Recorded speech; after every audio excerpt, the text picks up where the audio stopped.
buenas tardes a todos los que nos acompañan, mamás, papás, formadores, coordinadores de En-ROAD School.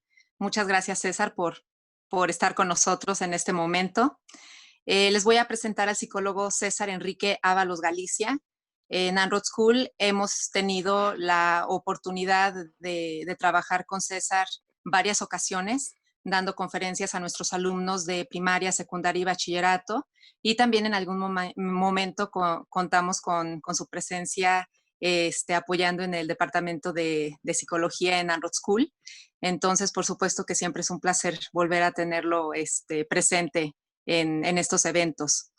Psicólogo César Enrique Ábalos Galicia, psicólogo por la Universidad Iberoamericana de Puebla. Por cierto, feliz Día del Psicólogo, César. Qué mejor manera de festejar el Día del Psicólogo que impartiendo y compartiendo con nosotros una plática que va a ser de mucha utilidad para los que estamos aquí presentes. Igualmente es maestro en sexología por la clínica, maestro en sexología clínica por el Instituto Mexicano de Sexología. Es terapeuta especializado en terapia sexual y de pareja, así como en terapia a distancia enfocada en mexicanos viviendo en el extranjero. Ha impartido talleres y conferencias sobre sexualidad para diversas instituciones y organizaciones del país. Como escritor, ha traducido y dictaminado libros sobre sexualidad y psicología para editoriales. Igualmente escribe, produce y dirige el videoblog de educación sexual dirigido a jóvenes llamado Sexplaining. Publica una columna semanal sobre sexualidad y psicología en el medio Animal MX, entre otras publicaciones y entrevistas, analizando las masculinidades de personajes de cine y televisión. Muchísimas gracias, César, por estar aquí. La dinámica de la conferencia es la siguiente. César llevará a cabo la presentación y ustedes, mientras tanto, pueden ir escribiendo en el área de mensajes sus preguntas. Yo las iré anotando y al finalizar la conferencia daremos lugar a un espacio para preguntas y respuestas. Les pido, por favor, a todos que apaguen su micrófono para que les ceda la palabra a psicólogo César. Y creo que ya estamos todos aquí. Adelante, César. Es todo tuya la presentación. Muchas gracias, Bren. ¿Me escuchan? Sí me escuchan, ¿verdad? Sí. Excelente. Bien, pues muchas gracias por estar tomando la conferencia ahorita. Un poco la dinámica va a ser justo para intentar como hacerla rápida, dinámica, no quitarles demasiado tiempo. La dinámica va a ser sobre todo que ahorita voy a poner una presentación, ¿no? Y voy a ir hablando sobre la presentación. Ustedes vayan mandando las preguntas, como dijo Brenda, y las vamos respondiendo al final, ¿no? Y la idea es un poco poder presentarles una forma de ver, entender la ansiedad, sobre todo en el contexto de la cuarentena, que pueda ser útil, ¿no? Porque muchas veces creo que la ansiedad es una de las emociones más difíciles que tenemos para manejar en tantos seres humanos. Es una de las emociones que mucho más fácil se nos escapan de las manos, que más nos llevan a tener conductas erráticas, que más nos llevan a cuestionarnos qué somos, quiénes somos y cómo le vamos a hacer con las cosas que nos están generando esta angustia. Y mucho de eso viene debido a que no sabemos qué es la ansiedad, no sabemos su función, no sabemos cómo funciona en el cerebro y por lo tanto no sabemos cómo manejarla, ¿no? Entonces, en esta plática la idea es poder hablar desde varias perspectivas, particularmente una perspectiva neuropsicológica y otra perspectiva psicoinmunoneuroendocrinológica, cómo opera, ¿no? Eso es nada más un poco el marco. Pero bueno, ya pasando a lo bueno, a lo divertido, necesito, Brenda, nada más que me confirmes si están viendo la presentación ahorita. Yo sí la estoy viendo. Sí Va, se ve. excelente. Sí, sí se ve. Excelente. Muchas Sí, gracias. sí se Me voy ve. a poner, gracias, me voy a poner acá abajito Sí, ya estás y ahí. pues iniciemos, ¿va? Entonces, bien, siempre inicio con una pregunta que es una pregunta un poco de autorreflexión, ¿no? Que es, ¿cómo se siente la ansiedad? ¿No? Y siempre que hago esta pregunta, las personas terminan respondiendo cosas distintas, como muy variadas y todo. Hay muchos síntomas que suelen ser comunes. Suele haber sudoración en las manos, algunas personas tienen esta sudoración en las manos, hay personas que sienten que tienen el latido del corazón como súper acelerado, ¿no? El pensamiento se vuelve catastrófico, de alguna manera la ansiedad siempre nos lleva a pensar en la peor versión de las cosas. Bueno, fuera que la ansiedad nos ayudara a pensar en las mejores soluciones, ¿no? Pero no, lo que sucede es que la ansiedad siempre nos lleva a tener a plantear el peor escenario de cualquier situación y además sentirlo como muy real, ¿no? Entonces hay otras cosas que suelen suceder. A algunas personas se les suelta el estómago, otras personas sienten comezón en la piel, ¿no? Hay personas a las que les dan ganas de llorar, hay personas en las que sienten muchísimo enojo cuando están ansiosas, etcétera, ¿no? De hecho, es tan fuerte la ansiedad que incluso me llamó mucho la atención que en este contexto de la pandemia de COVID hubieron varias notas muy al inicio de la pandemia que le hablaban acerca tal cual de cómo distinguir un ataque de ansiedad, un ataque al corazón y COVID, ¿no? O sea, porque así de fuerte puede llegar a ser los síntomas, ¿no? Y estoy seguro que no les estoy diciendo nada nuevo, ¿no? Y entonces, una de las características de esto de cómo se siente es que para mí es como un círculo vicioso, ¿no? Que probablemente les ha pasado, en el cual piensan, no sé, tienen un escenario que les provoca ansiedad y entonces empiezan a pensar en la peor situación y están pensando y eso les hace sentir mal en el cuerpo y como se sienten mal en el cuerpo comienzan a sentirse todavía peor en la cabeza y entonces se imaginan todavía más catastrófico el escenario y eso les hace sentirse peor en el cuerpo y eso les dan ganas de llorar y como ahora están llorando se sienten mal y se sienten peor porque ya no solo es el peor escenario sino además toda la vida tiene peores escenarios, eso les hace repercutir todavía más en el cuerpo y así, así, así, hasta que se genera un círculo vicioso espantoso, ¿no? Yo le llamo a ese círculo el círculo vicioso de Tlacuache, ¿no? Y un poco la idea de llamarlo así es porque yo siento que cuando estamos ansiosos nos convertimos como en este Tlacuache pequeño gritando y en pánico y asustado por la vida. Pero hay un problema con esto. Cuando sentimos ansiedad, voy a quitar un poco el GIF nada más porque se mueve mucho. Cuando sentimos ansiedad, creo que el gran problema que tenemos con la emoción es que como se siente mal, como es una emoción que no se siente agradable, lo que solemos hacer es quererla hacer un lado. Queremos quitarla, queremos desaparecerla. Y entonces, de ahí que existen justo muchos talleres, cursos y así que te enseñan a manejar la ansiedad, ¿no? Y a controlar, con estas palabras, ¿no? Manejar, controlarla, desaparecer, luchar contra, ¿no? La ansiedad pensando en que es algo malo porque se siente malo, se siente feo. Pero de hecho eso es falso, ¿no? Y muchas veces, si han tomado algunos de esos cursos, probablemente pueden validar que muchas veces no tienen, bueno, fuera que se pudiera vender esas soluciones en un cursito de 2 horas, pero no se puede, ¿no? Porque es algo un poco más complejo. Y la razón es porque la ansiedad no es esto, la ansiedad no es una cosa de la cual nos deberíamos de desaparecer, sino es un superpoder en el sentido literal de la palabra. La ansiedad es un superpoder que tenemos instalado en nuestro cuerpo a través de miles de años de evolución, que cuando lo usamos de manera correcta, ¿no? Cuando la entendemos, cuando sabemos cómo activarla, desactivarla, cómo enfrentarla, entonces podemos usar esta habilidad que tiene nuestro cuerpo instalada, diseñada, programada, opuesta por azar, como ustedes lo quieran ver naturalmente, ¿no? Para enfrentar la vida, ¿no? Y aunque me gusta mucho, nada más un tlacochito con un superhéroe porque es un superpoder. Pero ¿por qué es un superpoder? No, quiero que imaginemos una situación de peligro. Yo no sé si alguna vez les ha ocurrido como que van caminando por la calle, a mí me pasa mucho, ¿no? Que voy caminando por la calle y de la nada veo un perro, ¿no? En una casa que tiene una reja, pero alcanzo a ver al perro en el patio. Y de repente el perro empieza a ladrar y empieza a correr hacia mí y choca contra la reja y yo me asusto un montón y brinco y salto, ¿no? Y siento que el corazón se me va a salir. Y es un poco ridículo, en realidad, que me pase eso, porque desde el inicio yo ya sé que el perro no me va a hacer daño, porque está la reja, ¿no? Porque es una reja de metal de la cual sé que el perro no va a poder salir. Pero de todas maneras me asusto, ¿no? Y eso es por una razón. Imagínense una situación de peligro hace muchos, muchos, muchos, muchos años, ¿no? Cuando éramos nómadas. Entonces, ustedes iban caminando muy felices por la pradera y de repente tenían enfrente un oso, un jabalí, un león, qué sé yo, cualquier animal.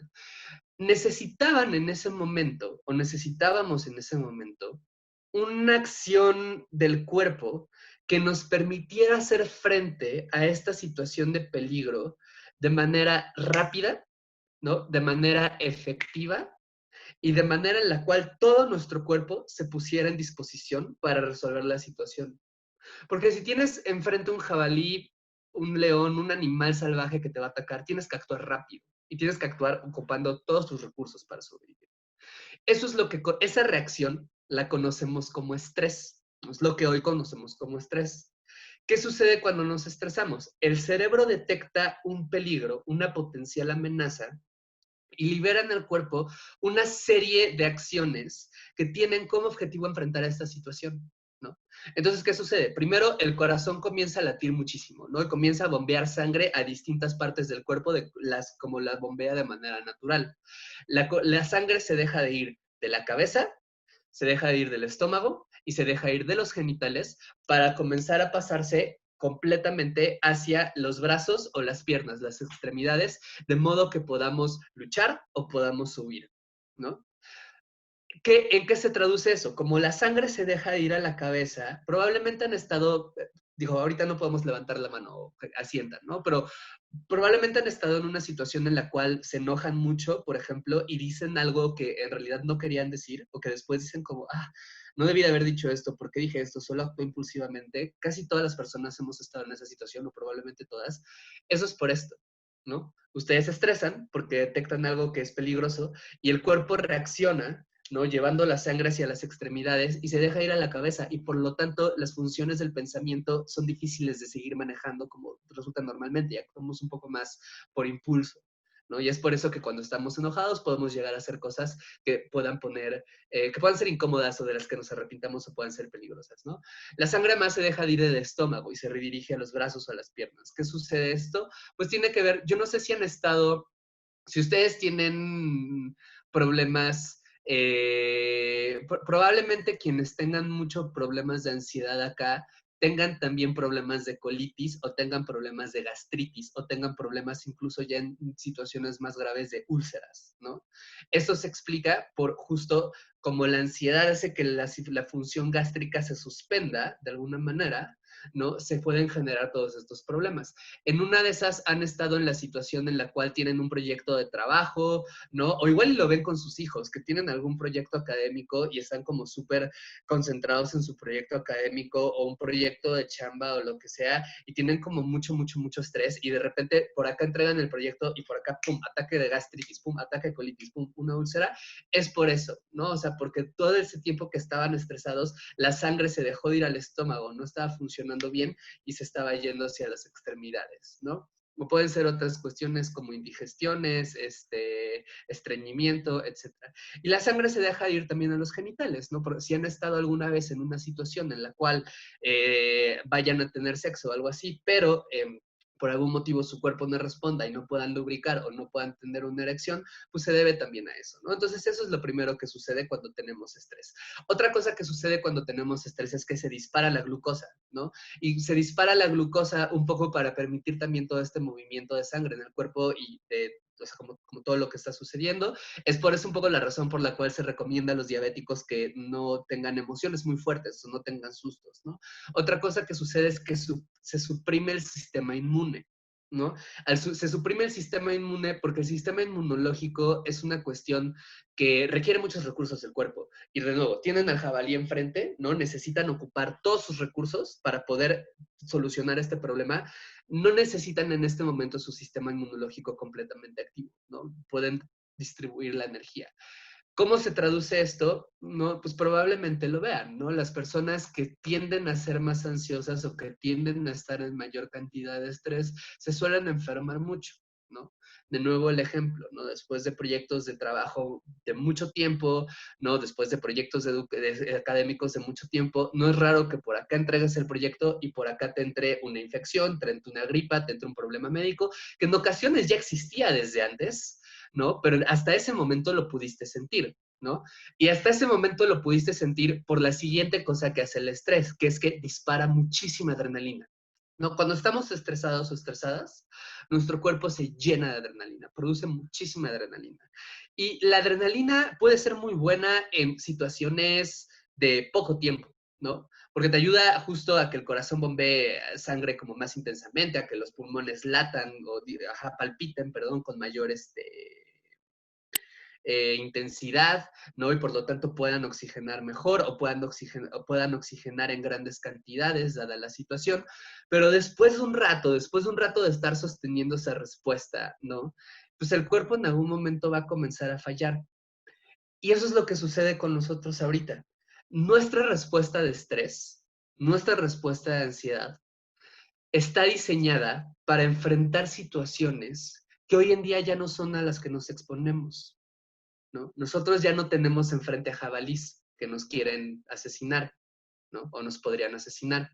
Tenemos jefes que nos escriben que tenemos que hacer tal proyecto del trabajo, o tenemos subordinados que no están haciendo su trabajo, o tenemos a los hijos acá gritando, papá, mamá, necesito cualquier cosa, o tenemos, no sé, las escuelas mandando comunicados, o tenemos cualquier situación. Por ejemplo, una pandemia, ¿no? Que ahorita voy a llegar a eso.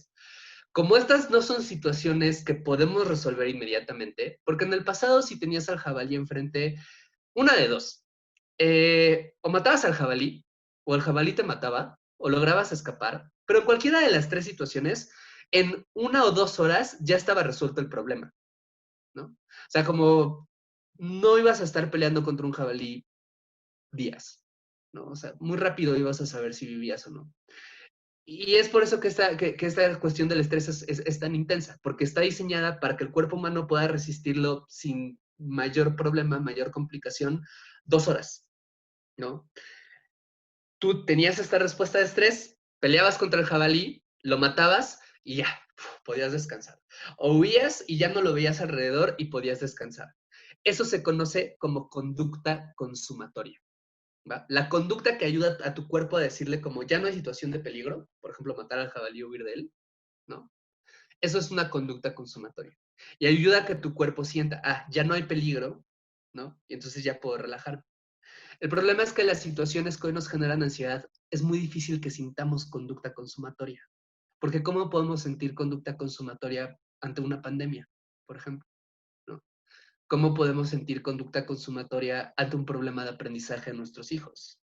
O ante algún conflicto constante con nuestras parejas, o ante la incertidumbre económica, o ante un jefe del cual dependemos que nos vea bien para mantener nuestro trabajo, pero igual y no es el mejor jefe del mundo, o un subordinado que no está haciendo bien su trabajo, pero no quieres o no puedes o no conviene hacer ajustes con él o ella, qué sé yo, ¿no? O sea, las situaciones que hoy nos estresan son muy distintas a las situaciones que originalmente nos estresaban, pero seguimos teniendo el mismo sistema, seguimos teniendo, si lo quieren ver de alguna manera, el mismo software, ¿no? Es como estamos funcionando en un Windows 95, ¿no?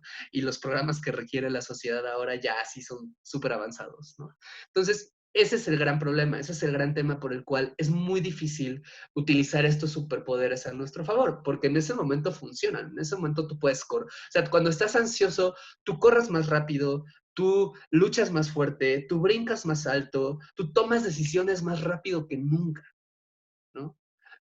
Ahorita ya esas habilidades parece que ya no son tan útiles, pero podemos encontrar algunas maneras para darle la vuelta a esto, ¿no? Y para hacer esto, tenemos que hablar de la ansiedad, de cómo funciona, entendiéndola con dos sistemas, ¿no? Que la controlan. El primer sistema se conoce como la amígdala, ¿va? Entonces, la amígdala es esta pequeña área en el cerebro, ¿no? Su cerebro, todos los cerebros humanos los podemos dividir en tres.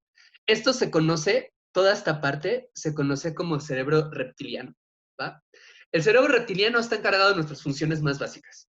El cerebro reptiliano está encargado de que nuestro corazón lata, de que nuestro sistema nervioso funcione, de que nuestro estómago haga también las funciones que necesita, etcétera, ¿no? De hecho, es por eso, si se fijan, ¿dónde está como atrásito y abajito, como acá. Es por esto que es muy peligroso desnucarse. No es tan peligroso para la vida humana darse un golpe al frente de la cabeza como dársela atrás, ¿no? Es por esto. Luego tenemos el sistema límbico, el cerebro límbico o el cerebro mamífero o el cerebro emocional, ¿no? Se le conoce un poco de las tres maneras dependiendo del contexto, ¿no? Que es el cerebro que está encargado de las emociones, básicamente, nuestras emociones más básicas, ¿no? El miedo, el placer, sentir una recompensa, sentir asco, etc. Y luego esto está aquí. Y luego tenemos el cerebro, el lóbulo frontal, ¿no? O el cerebro racional, ¿no? Que se trata de esta parte, ¿no? Ahí están nuestras funciones ejecutivas superiores, ¿no? Está el razonamiento, está el juicio, está la planeación, etc. Algo importante que hay que saber, y ahorita lo vamos a ver en un diagrama en donde van a descubrir el secreto para entender la ansiedad, es que los tres cerebros no se comunican entre sí como quisiéramos o no se comunican entre sí como pensamos, ¿no? Pongan esto en un paréntesis porque ahorita vamos a regresar a eso, pero bueno. Entonces vamos a la amígdala, ¿no? La amígdala, que es como esta pequeña área del cerebro que tiene como el tamaño de una nuez y está como, digamos, por acá. La amígdala de lo que se encarga es el área del miedo del cerebro, ¿va? Es el área que se encarga de procesar el miedo. So, imagínense la amígdala como un guarura de un antro en Lomas de Angelópolis, ¿no? En Sonata, ¿no? O sea, es un guarura que está parado así enfrente de ese antro que es el cerebro de todas las personas.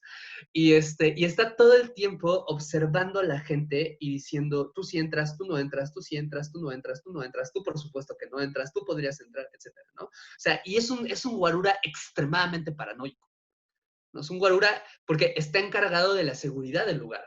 Entonces no puede cometer errores. Y nos conviene un poco que sea paranoico, ¿no? La amígdala es un poco así. O sea, la amígdala es un área del cerebro que todo el tiempo está, toda la información, todo lo que estamos percibiendo, la amígdala todo el tiempo la está filtrando para decidir si esto, no, si esto es peligroso o si esto no es peligroso.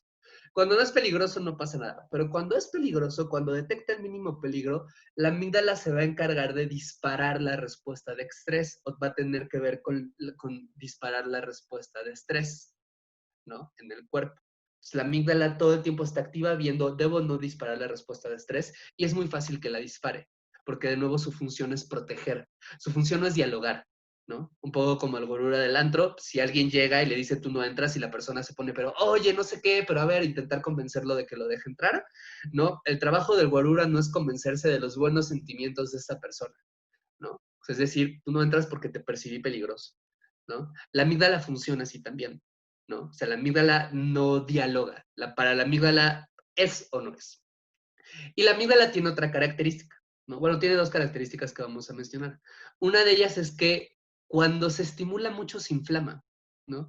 Y cuando se inflama, se vuelve más paranoica. Y la respuesta de estrés que libera es mucho más intensa. De hecho, eso es lo que conocemos como trauma, ¿no? Un poco un trauma o una fobia o cualquier miedo que tengamos, como funciona de esta manera. Tienen la amígdala, ¿no? Y entonces tiene este tamaño. Y entonces de repente ustedes, por ejemplo, un día los muerde un perro, ¿no? Y entonces la amígdala se va a inflamar un poquito y va a crecer. Entonces la siguiente vez que vean un perro va a disparar con mucha más energía la respuesta del miedo, ¿no? La respuesta de la ansiedad, la respuesta del estrés, la va a disparar con mucha más energía, porque, porque la imagen perro o el símbolo perro ya nos lastimó alguna vez. Entonces tiene que protegerlos con todavía más ahínco, ¿no? Para evitar que eso se vuelva a repetir. Y si vuelve a suceder, ¿no? Se va a crecer más. Pero si no sucede, también va a crecer más, ¿no? Y va a crecer más porque de alguna manera es como, ok, sirvió esto para que el perro no te atacara, eso es razón no para dejarle tener miedo al perro, sino para seguir teniéndole miedo y para seguir creyendo que el miedo nos va a proteger, ¿no? Eso es como una cosa que hay que saber. Todo esto va a empezar a conectar pronto. Es bastante más sencillo de lo que parece. Y otra característica de la amígdala es que si se fijan, está juntito a esta área verdecita que se conoce como el hipocampo. El hipocampo es el área del cerebro de la memoria, ¿no? Es el área del cerebro que está encargada justo eso, de las principales funciones de la memoria. Cuando la amígdala se inflama, pues justo un poco con lo que interfieres con el hipocampo. Esa es un poco la razón, no sé si les ha pasado, probablemente les ha sucedido, que tienen situaciones de mucho estrés, de mucha angustia, de mucho enojo, en lo cual después no recuerdan bien lo que ocurrió, o sea, no pueden contar bien como la historia, la anécdota, lo que sea que les hizo enojar o estresarse tanto, ¿no? Y lo recuerdan muchas veces probablemente como imágenes, o impresiones en el cuerpo, pero no como como suelen ser los recuerdos, como que podemos decir, pasó esto y luego esto y luego esto, y hay como un hilo, sino como que lo recuerdan como fragmentado. Esa es un poco la razón. Ahora, ¿por qué es importante conocer esto? Bueno, no solo por nosotros, sino, por ejemplo, piénsenlo en los hijos, ¿no? Un niño que está estresado, una niña que está estresada, ¿no? De entrada, ¿qué va a pasar? Uno, su cuerpo se va a desestabilizar, ¿no? Su cuerpo se va a enfermar. porque el estrés constante va a apagar su sistema inmune, va a desactivar ciertas funciones que tienen que estar activas en su cuerpo, la función sexual, la función del estómago, la función de la corteza frontal, ¿no? Y se van a elevar sus niveles de insulina, ¿no? O sea, muy fácilmente se va a enfermar, pero además de eso no va a poder pensar adecuadamente. Y no va a poder pensar adecuadamente, en parte porque la sangre no está corriendo acá, que son las áreas de raciocinio, pero en parte también porque su función de memoria va a estar un poco interrumpida y porque su cabeza va a estar todo el tiempo pensando en los peores escenarios posibles y va a estar pensando en sus miedos y no va a poder salirse de ahí, ¿no? Porque la amígdala es un poco obsesiva, ¿no? La amígdala, de nuevo, su función es protegernos. Entonces, una vez que piensa esto nos puede proteger, esto nos puede atacar, va a hacer todo lo posible porque no dejemos de pensar en esa cosa que nos podría atacar, ¿no? Porque dejar de pensar en eso es un poco como voltearse, ¿no? Y como dejar que nos ataque. No, pero eso también sucede con nosotros. O sea, esto también sucede cuando eres adulto, por supuesto, ¿no? Si estás estresado, no piensas adecuadamente, ¿no? Si estás estresado, si no duermes, si no estás descansando, si no estás haciendo cosas para relajar a tu cuerpo, no puedes pensar adecuadamente, ¿no? Y por lo tanto, uno tiende más a la irritabilidad, uno tiende más a cometer errores, uno tiende más a no poder disfrutar las cosas. ¿Por qué? Porque la amígdala está súper despierta, está activada, ¿no? Etcétera. Entonces, ¿cómo podemos desactivar la acción de la amígdala? Fíjense en este esquema, ¿no? Acá tienen la amígdala. Acá tienen un área llamada córtex dorsolateral prefrontal. El córtex dorsolateral prefrontal tiene que ver con el juicio, tiene que ver con el raciocinio, ¿no? Esta área no tiene conexiones directas con la amígdala, ¿no? No las tiene. Entonces, por eso es que de repente pensar en, ay, ya no quiero estar ansioso, voy a pensar en no estar ansioso, no funciona, ¿no? Por eso es que de repente hacer algo como, es que esto va a salir muy mal en la chamba y voy a pensar todas las razones por las cuales esto no va a salir mal en el trabajo, no funciona para hacernos sentir menos ansiosos, ¿no? Funciona igual poquito, ¿no? Como para responder, ah, bueno, puedo hacer esto, puedo no hacer esto, ¿no? Estos son los riesgos, funciona para eso. Pero para relajar al cuerpo, no funciona, porque no tiene conexiones directas con la amígdala. Es un área que no está hablando con la amígdala. Haz de cuenta que la amígdala habla francés y el córtex dorsolateral prefrontal habla latín, ¿no? Están hablando idiomas distintos, no se entienden. ¿Qué parte se habla con la amígdala? El córtex medial prefrontal. Y el córtex medial prefrontal es el área que tiene que ver, o una de sus funciones, o participa en la función propiocepción. ¿Qué es la propiocepción? Es esa función del cerebro que nos ayuda a reconocer nuestro propio cuerpo, que nos ayuda a decir, esto es nuestro brazo y no un alien que está creciendo, ¿no? De la nada de mi cuerpo, ¿no? O que podamos como sentir como un piquetito de mosco en la pierna y sintamos como, ah, me acaba de picar un mosco en la pierna. No lo estoy viendo, pero lo puedo sentir y puedo reconocer su localización, ¿no? Es el área que tiene que ver mucho con la conciencia. Entonces, esa es su función. Esta área sí tiene conexiones directas con la amígdala. Esta área sí habla con la amígdala. ¿Y qué significa esto? Que para poder manejar la ansiedad, lo que tenemos que hacer es ponernos en contacto literalmente, con nuestros cuerpos, ¿no? No sé si alguna vez han estado en una situación de emergencia en la cual alguien tiene un accidente. ¿Qué es lo primero que se hace? Le preguntas su nombre, le preguntas quién es, le preguntas dónde está, le preguntas si sabe qué ocurrió, le preguntas si sabe qué hay a su alrededor. Cuando haces eso tiene dos funciones. Una, si eres una persona respondiente, ¿no? Paramédico o lo que sea, pues entonces te sirve para conocer el estado neurológico de la persona que está ahí, ¿no?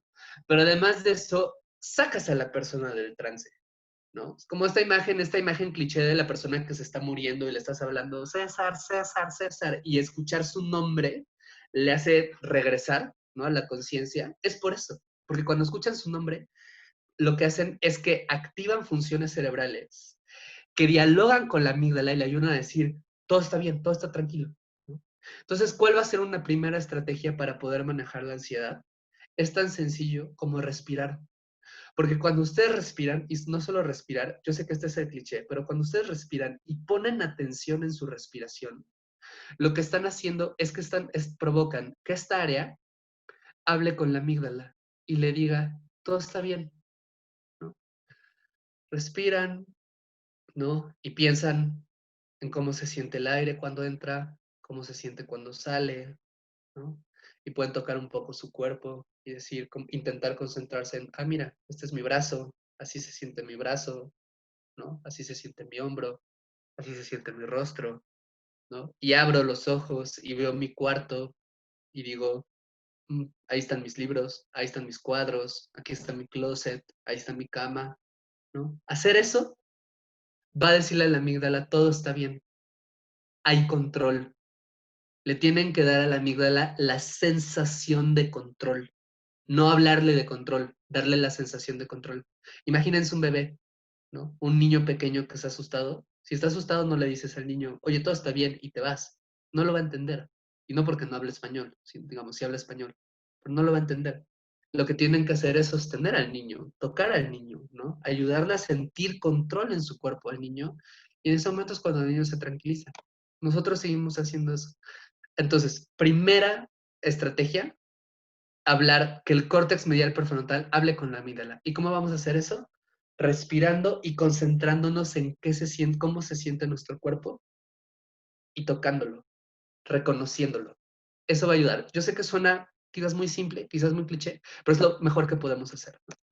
Hay un segundo sistema que es muy importante entender, que se conoce como flight, fight or freeze, luchar, huir o congelarse. Regresemos a la situación, la del jabalí, ¿no? Cuando ustedes tienen esta respuesta de estrés, que científicamente se conoce como respuesta de estrés agudo, ¿no? Cuando ustedes tienen la respuesta de estrés agudo, se va a activar en su cuerpo una de tres posibilidades: luchar, huir o congelarse. Tienen al jabalí enfrente y pueden hacer una de tres: o luchan contra el jabalí, o huyen del jabalí, o se congelan, ¿no? No sé si ubican como estas cabritas que son muy divertidas porque como que cuando se asustan mucho como que se hacen las muertas y se paralizan y se tiran al piso, ¿no? Y a veces sí se mueren las pobrecitas, ¿no? Pero como hay muchos animales que tienen esa estrategia, ¿no? Lo que se dice de que si tienes un oso de frente, de repente te hagas el muerto, es un poco por eso, ¿no? Porque cuando ustedes se congelan, ¿no? Desactivan o disminuyen las probabilidades de que ese algo que les quiera hacer daño les haga daño, ¿no? Si pensando en un depredador, que de nuevo es para la función para la que está pensado esta respuesta del cuerpo, para la que se produjo esta respuesta del cuerpo, ¿no? Entonces tienen justo luchar, huir o congelarse. Cuando ustedes luchan o cuando ustedes huyen, ¿no? Está esta gran ventaja de que podemos tener usualmente conducta consumatoria, ¿no? Porque, pues eso, matas al jabalí, no pasa nada. Tienes la pelea, no pasa nada, ¿no? Discutes. Por eso es que de repente discutir puede ser muy catártico, ¿no? O salen a correr, o se ponen a escribir, o hablan con alguien y dicen, no, es que mi jefe, bla, bla, bla, ¿no? O es que mis hijos, bla, bla, bla. O mi esposo, mi esposa. Eso es un poco lo que hace luchar o huir. Otorga esta sensación de conducta consumatoria y ayuda al cuerpo a relajarse. Pero tenemos un problema, ¿no? Ahorita. Tienen ustedes esta tercera respuesta, que es la de congelarse. Les voy a poner un ejemplo que es un poco drástico. Voy a hablar de abuso sexual, pero es un poco para que me entiendan, ¿no? 40%, un estudio sueco encontró que 40% de las personas que han vivido abuso sexual se congelan. Es casi la mitad. Tienen inmovilidad tónica, es decir, que aunque intenten mover sus cuerpos, no pueden, ¿no? Hay muchas otras situaciones en donde puede pasar eso. Quizás lo hayan reconocido en momentos de un asalto o un desastre climático o un susto, una balacera, que los agredan en la escuela donde trabajo, el bullying, etcétera, ¿no? Produce, muchas veces el cuerpo lo que hace es congelarse, porque el cuerpo detecta como, esto es lo que me va a dar más probabilidades de sobrevivir, porque no voy a poder luchar o no voy a poder huir, me voy a congelar y si me congelo, ¿no? Sobrevivo. Alrededor del 40% de las víctimas de abuso sexual se congelan, ¿no? ¿Cuál es el problema? Se congelan y como se congelan, ¿no? Que no es una decisión que tomen conscientemente y eso es importante decirlo, ustedes no van a decidir si ante una situación de mucho estrés, ¿no? Reaccionan luchando, huyendo, congelándose. No lo van a decidir. Es algo que se va a decidir por las áreas límbicas, animales, emocionales de su cerebro, mucho antes de que si ustedes incluso perciban que hay un peligro, ¿no? Eh, Estas personas se congelan y cuando se congelan se produce un trauma, porque el cuerpo un poco lo que recibe como mensaje es, no pude liberarme de esta situación, ¿no? Y además se recibe con mucha más intensidad en esta cultura que siempre premia el hacer. Finalmente, por ejemplo, las personas que han sido víctimas de abuso sexual, ¿qué se dice siempre de ellas? ¿Por qué no gritó? ¿Por qué no se defendió? ¿Por qué no luchó? ¿Por qué no huyó? ¿Por qué no escapó de esa situación? ¿No? No decimos eso de personas que, si yo cuento ahorita que me asaltaron y que me quedé quieto, no van a decir eso de mí, al contrario, me van a felicitar. Me van a decir, oye, qué bueno que te quedaste quieto. Eso aumentó tus probabilidades de sobrevivir, ¿no? Hay otras situaciones en las que no. Por ejemplo, un niño buleado, ¿no? Un adolescente que es buleado, ¿no? No, siempre se le dice, defiéndete, pero nunca hablamos de la posibilidad de que su cuerpo no pueda defenderse porque su cerebro no lo está permitiendo, aunque la conciencia lo desee, ¿no? Y cuando sucede eso, muchas veces se va a generar un trauma, porque el cerebro recibe este mensaje y porque el cerebro resiente el hecho de no haber tenido conducta consumatoria. No hice nada, no tuve conducta y por lo tanto el estrés no desaparece y por lo tanto quedo traumado y mi amígdala queda inflamada y mi cuerpo se mantiene de esta manera y por lo tanto me estoy más expuesto a enfermarme, a situaciones de peligro, etcétera. Ahorita en la pandemia de COVID, esto es pues, particularmente peligroso, dañino, o que hay que ponerle atención. ¿Por qué? Porque de alguna manera estamos congelados, un poquito, ¿no? O bastante, algunas personas, en el sentido en el que pues muchos estamos aislados, ¿no? Quienes no estén aislados de todas maneras, pues muy probablemente no pueden recurrir a las cosas a las que recurrían antes, ¿no? Para poder liberar su estrés. No pueden salir a correr, no pueden ver a las amistades, no pueden ir al gimnasio, no pueden ir al club, no pueden hacer un montón de cosas. En los niños eso es todavía más brutal, porque como sea uno como adulto puede desarrollar, o idealmente ya hemos desarrollado otras habilidades que nos permiten lidiar con el estrés, un niño todavía no, o un adolescente todavía no. ¿No? Y entonces, a falta de esta posibilidad de moverse, pues el cuerpo lo detecta un poco como congelarse. Y en este sentido, pues no es ninguna broma, ni es ninguna cosa menor el hecho de que, pues desde la Organización de la Mundial de la Salud advirtió muy temprano la pandemia para decir, va a venir una pandemia también de enfermedades mentales, ¿no? Va a venir una pandemia de depresión, de trastornos de ansiedad, de suicidio, de ciertos brotes psicóticos que van a tener mucho que ver con el hecho de que nuestros cuerpos van a estar muy estresados y difícilmente vamos a poder hacer algo por ello, ¿no? El truco y la razón por la que les digo todo esto es porque si entendemos cómo funciona el cuerpo, si entendemos cómo funciona la amígdala, la respuesta del estrés, esto de luchar o huir, cómo luchar o huir es necesario y congelarse es lo que queremos evitar, aunque a veces no vamos a poder controlarlo, ¿no? Si entendemos esto, que yo espero que quede más o menos claro ahorita hasta a este punto y en las preguntas y respuestas lo veremos, ¿no? Pues va a ser más fácil que ustedes mismos y mismas diseñen en sus casas, en sus familias, estrategias adecuadas para manejar esto, ¿no? Una última cosa, unas últimas cosas para mencionar justo de esta respuesta en particular, es que cómo la forma de respuesta de luchar o huir dependerá mucho de mi personalidad, ¿no? Y les voy a poner un ejemplo. Hace poco tuve una discusión, yo estoy viviendo ahorita con mi novia, ¿no? Nos encerramos para pasar la pandemia, la cuarentena. Y hace poco tuvimos una discusión en la cual ella no lavó de alguna manera un producto que llegó, no lo desinfectó como yo pensé que tenía que ser desinfectado y entonces me asusté porque dije, ¿qué tal que nos contagiamos, no? Y mi respuesta ante este estrés, mi respuesta de luchar o huir, fue hablarle muy feo, ¿no? Y fue regañarla por esa situación. Y ni siquiera comprobar que de hecho sí lo había desinfectado adecuadamente, solo yo lo percibí de una equivocadamente, pero sí lo había hecho bien, ¿no? Y por fortuna lo pude detectar muy rápido. Por fortuna pude detectar muy rápido que esto estaba sucediendo y pude decirme a mí mismo, ¿sabes qué? Perdón, no te quería hablar así, no mereces que te regañe de esta manera, estoy reaccionando así porque me asusté, ¿no? Y porque como me asusté, de que esto pudiera suceder, mi cuerpo reaccionó como la forma en la que mi cuerpo sabe reaccionar ante el peligro, ante el estrés, que es controlando, porque mi personalidad es muy controladora. Yo tiendo un poco al control, o bastante, ¿no? Entonces, si yo te controlo a ti, entonces ya no hay riesgo de que nos enfermemos, ¿no? No sé si me doy a entender con esto. No puedo ver sus caras, pero espero que sí me entiendan. Entonces reaccioné de esta manera. ¿no? Pero hay personas que van a reaccionar de muchas otras maneras. Hay personas que van a reaccionar llorando, porque de alguna manera la estrategia que desarrollaron inconscientemente para enfrentar el estrés es llorar, porque si lloran se desactiva la situación y ya no hay ningún problema ya, ¿no? O hay otras personas que que van a tener esta respuesta de luchar o huir, no sé, obsesionándose con la limpieza, ¿no? O aislándose, o aprendieron muy jóvenes que la manera de responder ante el estrés era luchando, era agrediendo, ¿no? Porque necesitaron en algún momento defenderse mucho. Y entonces fue la manera en la que aprendieron, ¿no? Como confrontando. Es importante reconocer esto, ¿no?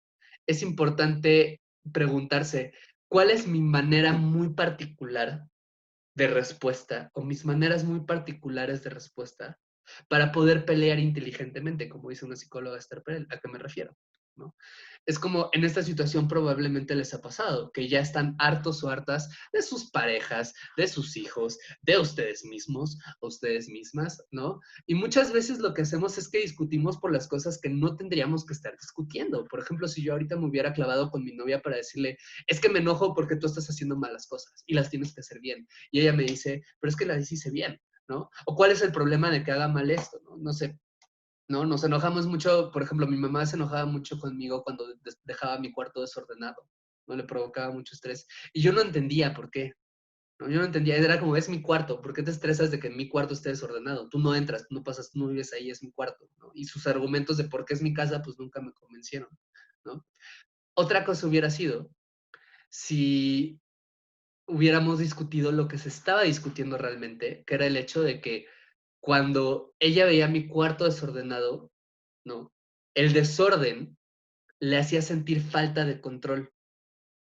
Y como sentía falta de control, sentía falta de seguridad.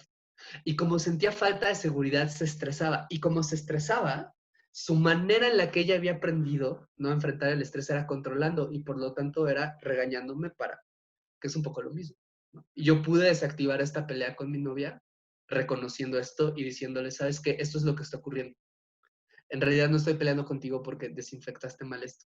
Lo estoy peleando porque me sentí asustado, porque pensé que podríamos infectarnos, ¿no? No sé si me doy a entender con eso. Entonces, preguntarse, ¿cuál es mi forma de luchar o huir?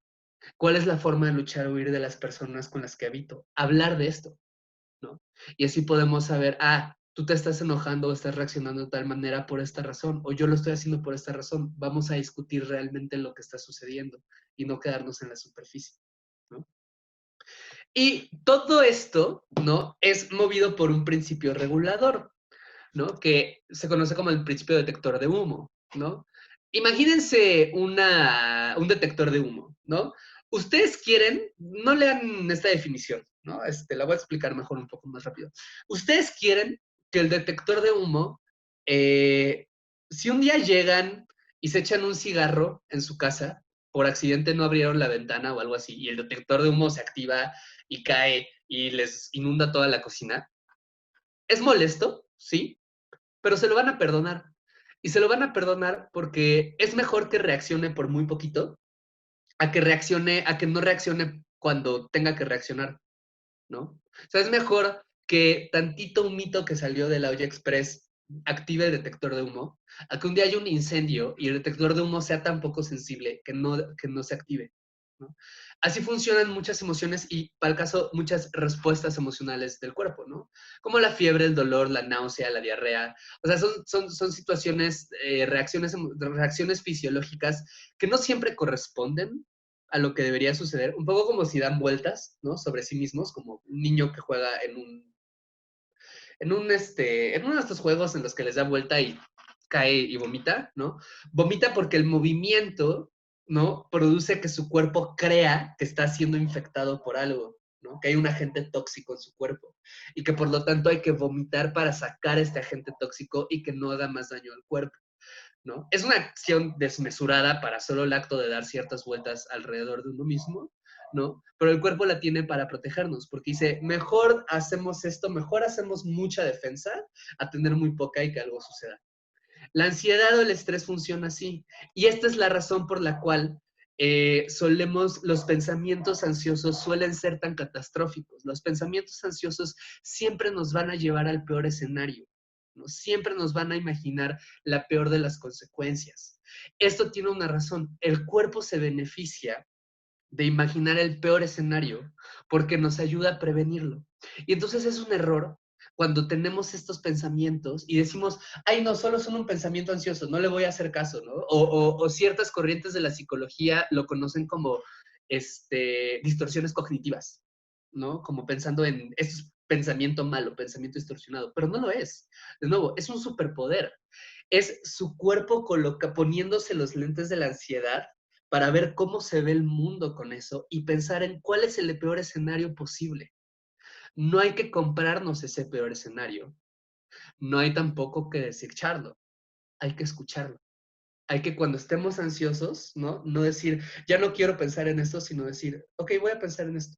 ¿Cuál es el peor escenario que me viene a la mente desde acá? ¿Cómo se ve el mundo cuando estoy así de ansioso o ansiosa? Y entenderlo solo como lo que es un fragmento del mundo, ¿no? Un pedacito del mundo que se ve horrible en este momento porque tiene una función. Y solo observarlo, y al observarlo, ¿qué sucede? Se activa el córtex, se me acaba de ir su nombre, perdón, el córtex que le mencioné, el que tiene que ver con la propiocepción, ¿no? Porque no están ignorando, están sintiendo, están reconociendo. Y al hacer eso, activan el córtex y entonces se habla con la amígdala y entonces pueden convencer a su cerebro de todo está bien. Esto solo es el peor escenario posible. No es el que va a suceder necesariamente, solo es el peor posible que estoy imaginando en este momento, o es la peor sensación posible. Pero la detecto, la siento, la pienso, la observo, no huyo de ella, y la ansiedad solita va a ir desapareciendo, ¿no? Un poco la ansiedad hay que sentirla para que desaparezca. Cuando no la sentimos es cuando generan todos estos problemas, ¿no? Esta pregunta, ¿de qué estamos discutiendo cuando discutimos? ¿No? Lo que les decía, o sea, cuando tenemos peleas con gente en la casa, ¿no? Porque estamos muy estresados, ¿qué es lo que estamos discutiendo realmente? ¿No? Llego con mi hijo y le digo, estoy harto de que pongas tu música así de fuerte, ¿no? No estoy, en realidad no quiero discutir eso. Probablemente lo que quiero discutir es que estoy muy cansado de trabajar y que siento que no tengo un espacio propio y que de repente llego en la noche a mi casa esperando tener este espacio propio y este espacio está siendo invadido por este ruido, ¿no? O es que eres un inútil que nunca hace nada, ¿no? No es eso lo que estoy discutiendo. Probablemente lo que estoy discutiendo es que me siento muy cansada todo el día, ¿no? Por todas las cosas que tengo que hacer. Y de repente quiero descansar y quiero que ustedes se hagan cargo un segundito de esto y no puedo, ¿no? Entonces me estoy sintiendo desamparada, ¿no? Es una cosa distinta a discutir a solo. No sé si me voy a entender, ¿no? Me voy a saltar un poco esto, nada más para llegar ya los últimos 5 minutitos antes de pasar a preguntas, que son otras estrategias muy particulares, ¿no? Con la ansiedad, que es uno, hay que identificar, o sea, 5 estrategias muy puntuales, ¿no? Para manejar la ansiedad. Uno, o cero, identifiquen sus estresores. ¿Qué es lo que me está poniendo estresado o estresada? ¿Qué es lo que me está poniendo ansioso o ansiosa en este mundo? Cualquier cosa, persona, situación o fantasía que produzca estrés. Relaciones laborales, amistosas, románticas, situación económica, una situación de peligro, el contexto del país, cambios en la rutina, preocupaciones cotidianas. La pandemia está siendo particularmente difícil, ¿no? Porque está generando estresores en todas estas áreas, ¿no? Ya no veo a mis compañeros de trabajo que me caen bien, mi jefe o mi jefa está doblemente estresada por todo esto, o yo como jefe o jefa estoy doblemente estresado por esto, no estoy viendo a mis amigos, ¿no? No estoy viendo a mi pareja, o peor, la estoy viendo todo el día y no puedo hacer nada al respecto, ¿no? En una de esas perdí mi trabajo, tengo alguna incertidumbre económica o la gente alrededor la está teniendo, ¿no? Es una situación de peligro, ¿no? En la cual, pues, en cualquier momento podría infectarme, no sé si voy a sobrevivir o no, tengo determinados comorbilidades o no, ¿no? El país está cayendo, se percibe de esta manera, hubo un cambio bien fuerte en la rutina, al cerebro le gusta la rutina, el cerebro necesita rutina, ¿no? O sea, puede ser bien difícil por eso, ¿no? Una vez que ya lo identificamos, ¿no? Y que lo ponemos en contexto de que, pues, no, o sea, tiene mucho sentido que estemos sintiéndonos así de ansiosos o ansiosas, ¿no? Hay que biohackearnos, ¿no? Y biohackearnos entendido como, eh, esto no le hagan caso, lo del sistema nervioso simpático parasimpático, pertenece un poco a una versión de esta charla que es bastante más larga, Pero biohackearnos a lo que se refiere es a hacer cosas para hackear nuestro cuerpo, ¿no? Para forzarlo un poquito como entrar en un estado de mayor relajación. Por ejemplo, respirar profundo, ¿no? Respirar profundo va a ayudar a tranquilizarnos por lo que les mencioné. Va a disminuir la actividad en la amígdala. Intentar beber menos café, Coca-Cola, teína, nicotina, cualquiera de estas inas que nos sobreactivan, intentar disminuir el consumo o por lo menos no aumentarlo. Un gran problema es que mucha gente va a salir con adicciones de esta pandemia, ¿no? Porque en la dificultad de enfrentar la ansiedad, pues de repente fumamos más o bebemos más café o cuestiones de este estilo que pues van a ser más complicado, o sea, que muy fácilmente se van a transformar en adicciones, ¿no? Intentar dormir bien. Puede que estén teniendo es normal que en este momento estén teniendo insomnio, porque las situaciones de estrés de alguna manera producen mucho contenido onírico, ¿no? Entonces es probable que estén teniendo sueños muy extraños y que justo como su sistema está súper alterado, de nuevo acuérdense, hay adrenalina en su cuerpo, la sangre está aportando por todos lados, ¿no? No puedan conciliar bien el sueño. El mejor secreto o el mejor truco para esto es literal una obviedad, pero que es importante que la apliquemos, ¿no? Irnos a dormir a la misma hora y despertar a la misma hora todos los días, ¿no? Todos los días, sobre todo entre semana, acostarnos a la misma hora y despertar a la misma hora, ¿no? E intentar en cama hacer ejercicios de respiración. Dejar el celular al menos media hora antes de dormir, apagar las notificaciones, ¿no? Para que no esté vibrando y nos interrumpa el sueño en la noche, ¿no? No necesitamos tener el Wi-Fi prendido. Si alguien tiene un accidente, una emergencia, nos va a marcar, no nos va a mandar un mensaje por WhatsApp. No necesitamos tener el Wi-Fi prendido, apagarlo. E intentar ejercitarnos, ¿no? En medida de lo que podamos intentar ejercitarnos en casa, o si podemos tener el chance de salir a algún espacio seguro donde podamos hacer ejercicio fuera, hacerlo. Si no somos de hacer ejercicio, por lo menos caminar, hacer algo que ayude a activar justo nuestro sistema cardiovascular, porque cuando nos ejercitamos, liberamos una cosa llamada factor neurotrófico derivado del cerebro, esto, BNDF, ¿no? Que ayuda a establecer nuevas cuestiones, nuevas conexiones neuronales, perdón, y desinflamar el cerebro, desinflamar la amígdala, ¿no? Son cosas que podemos hacer desde el cuerpo. Otra cosa es mantener el contacto cuando se pueda, ¿no? Si tenemos la oportunidad de abrazar, de tocar a personas de manera segura, procurar hacer eso, ¿no? Porque cuando tenemos contacto se libera oxitocina. Y la oxitocina es una hormona que nos ayuda a sentir tranquilos, ¿no? Un momento muy intenso donde se libera la oxitocina, por ejemplo, es el orgasmo. Otro momento muy intenso donde se libera oxitocina es un abrazo. Otro momento muy intenso donde se libera oxitocina es durante el parto. Por eso estas tres situaciones, o después del parto, por eso estas tres situaciones tienen esta coincidencia de que hay una sensación como de todo está bien, como de un montón de tranquilidad, como respiro, ¿no? Ya tengo el bebé en los brazos, ¿no? Acabo de tener orgasmo con una persona a la que amo y la estoy mirando a los ojos y siento cierta como paz existencial, ¿no? O alguien me abrazó en un momento de mucho estrés y siento como que puedo relajarnos. Eso es la oxitocina. Es mantener el contacto en medida de lo que podamos. Si no somos personas de mucho contacto, intentar irlo trabajando un poco. Por eso digo biohackear, provocar ciertas respuestas en nuestro cuerpo, ¿no? Esto, soy sexólogo, lo tengo que decir, masturbarnos va a liberar mucha oxitocina, ¿no? Entonces también si tienen oportunidad para masturbarse, o mejor aún, si están en pareja y pueden tener sexo, procurar la vida sexual, hacer cosas divertidas que les pueda producir orgasmos, eso también les puede ayudar mucho a bajar los niveles de estrés. Escuchen a su intuición.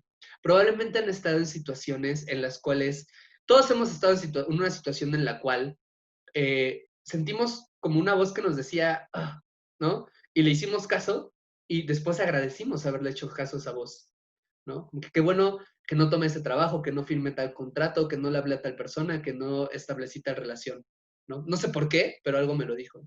Esto es porque, como dice esta frase, ¿no? Las intuiciones no son para ser ignoradas, porque representan información que está siendo procesada muy rápido para que la mente consciente la entienda. No es tanto que esté procesando, no siendo procesada muy rápido, sino que está siendo procesada en otro nivel de conciencia. Recuerden, cerebro animal, ¿no? O sea, el cerebro de las emociones detecta información que no necesariamente va a pasar a la razón. y que por eso no necesariamente siempre podemos entender. Pero es información que nos está diciendo qué situación es peligrosa y qué no. Entonces escuchen a su intuición. Escuchar a su intuición no solo les va a librar de muchas situaciones de peligro, sino también les va a ayudar a sentirse más tranquilos o tranquilas. 4 de 5, liberen la atención. Y yo sé que de nuevo suena una obviedad, ¿no? Pero si pueden, escriban, hablen de lo que sienten. Hablar es súper importante. Hablen con sus hijos, hablen con sus parejas. Esto es una emergencia mundial. No es el momento para jugarle al héroe, ¿no? No es el momento para demostrarle a nuestros hijos que somos nosotros los padres quienes podemos sostener al mundo. Es momento para decir, hijo, hija, esto está bien canijo, ¿no? Y yo no sé qué va a pasar, y yo también tengo estas preocupaciones, ¿no? ¿Y tú cuáles tienes? Y vamos a hablarlas, vamos a ponerlas acá, vamos a abrazarnos mutuamente, vamos a acompañarnos mutuamente, ¿no? Eso les va a enseñar a sus hijos que de hecho es válido hablar de sus emociones y les va a garantizar una salud mental mucho mejor a que si están viendo a sus padres estresados todo el día, pero sus padres no lo hablan, ¿no? Y entonces no lo entienden. Y entonces el mensaje que reciben es no voy a hablar. Yo sé que esto puede ser muy complicado, pero si pueden hacerlos, hablen también de lo que ustedes sienten, de sus dudas.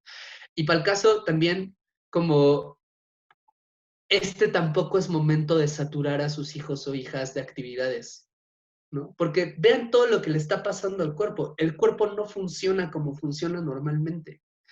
Es muy normal que vayan a tener problemas en la escuela, que vayan a bajar su desempeño académico, que no vayan a poder tener sus clases extracurriculares o ánimo o lo que sea que antes hacían, lo hagan de manera normal. Es muy normal que se vean afectados en eso. No les exijan de más. Y no por nada más como una cuestión de, ay, abrácenlos, no sean malos, sino por decir, su cuerpo no está funcionando y su cerebro no está funcionando como en una situación normal. No van a poder rendir lo mismo, ¿no? Tenemos que adaptarnos a eso, no forzar el ritmo de la antes normalidad, ¿no? A ahorita la cuarentena y lo que siga de la pandemia hasta que sigamos viviendo con miedo y en estas situaciones, no es forzar lo de antes ahorita, sino entender un poco como dicen desde gobierno, ¿no? Es una nueva normalidad y cómo nosotros nos vamos a adaptar a ella y no al revés, ¿no? Y lo último, buscar el sentido de estas cosas, ¿no? Tengo una paciente que me sorprendió mucho un día porque ella vive en Alemania y pues la cuarentena la iniciaron un mes antes que nosotros.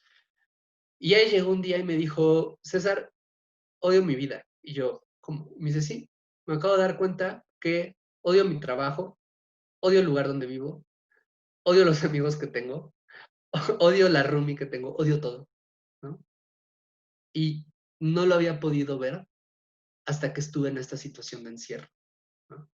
Entonces, y a partir de eso ha empezado a hacer un montón de cosas y ahorita que ya en Alemania están aligerando, ¿no? Ella está teniendo una vida que no hubiera tenido antes de la pandemia, ¿no? Obviamente no es como para agradecerle a la pandemia, pero sí para reconocer que como seres humanos tenemos la capacidad infinita de enfrentar la crisis y con propuestas creativas y de utilizar las crisis para poder ver qué es lo que estaba mal antes de la crisis. Entonces, esto vino a destruir nuestra realidad, ¿no? Nuestra normalidad. Las cosas no van a ser iguales que antes. Mientras más rápido entendamos eso, mejor, ¿no? Hay un hombre de 60 años que es muy amado por mí, que ahorita estaba muy triste porque justo su cumpleaños 60 es en junio y él llevaba mucho tiempo planeando una gran fiestota con toda su familia y todos sus amigos para celebrar sus 60 años y no la va a poder tener y está necio que la quiere tener en julio porque en julio las cosas van a mejorar según él y eso es falso. La OMS dice que no podemos pensar en regresar a como las cosas eran antes hasta que haya una vacuna o un tratamiento, ¿no? Eso nos pone en un montón de incertidumbre, ¿no? Y la incertidumbre genera mucho estrés. Pero tenemos dos opciones ante la incertidumbre. O peleamos contra ella, ¿no? Como este hombre dice, no, te van a hacer las cosas y todo eso, y al final no lo va a poder hacer y lo va a tener que asumir. O simplemente decimos, ok, esto es terreno que no conozco y las cosas ya no van a ser como antes. ¿Qué quiero que sea ahora? ¿Qué puede ser ahora? ¿No?